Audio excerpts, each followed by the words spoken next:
Welcome kayo Malicious. Magluluto naman tayo ngayon ng arroz Valenciana. Medyo madami lang itong sangkap natin, kaso affordable naman. Ito naman ang ating mga kakailangan ng ingredients.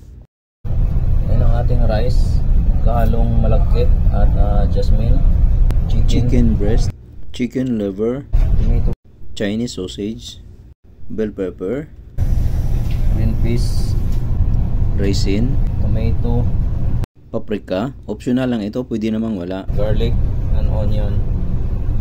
Gamit din tayo ng coconut milk, yung first egg, yung pang toppings natin yung first egg.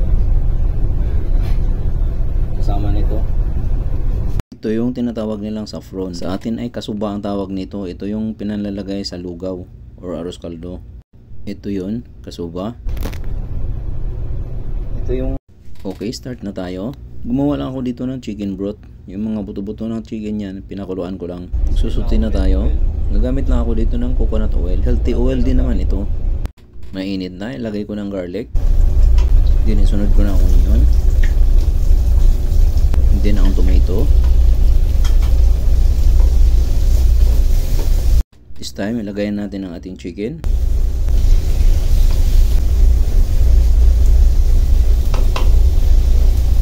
Then ilagay ko naman yung chicken liver sa isang side.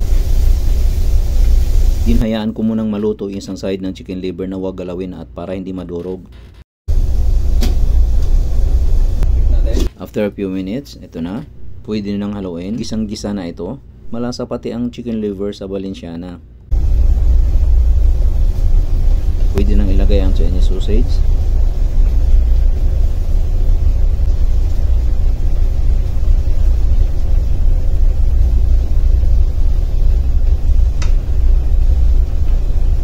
At this point, maglalagay na ako ng tomato paste, tinang paprika, saffron, salt and pepper to taste. This time, maglalagay lang ako ng chicken stock.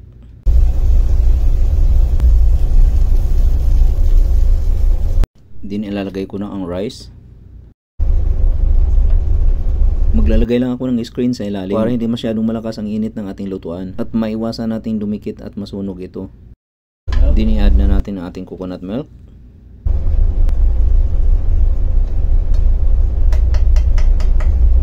Hayaan mo natin siyang kumulo. Mamaya pag nasa kalagitnaan, tsaka natin ilalagay yung iba pang mga ingredients.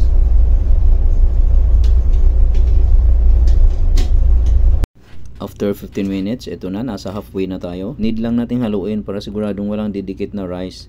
Ayan, walang dumikit.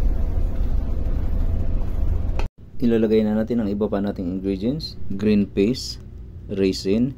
Magtira lang tayo ng kaunti para pang toppings natin. Bell pepper. Then i-mix natin uli.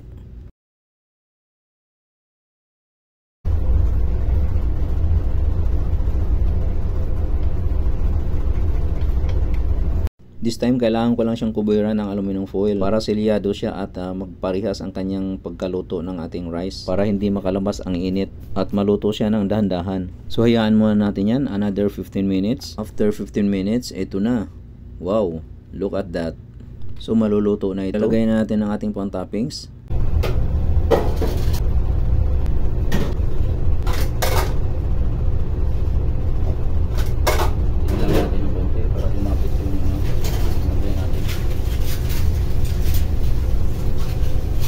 Ito na bali yung finishing touches natin. So, i-cover muna natin ulit for 10 minutes. After 10 minutes, check na natin.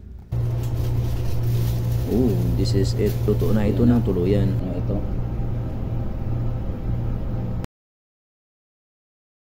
So, it's tasting time.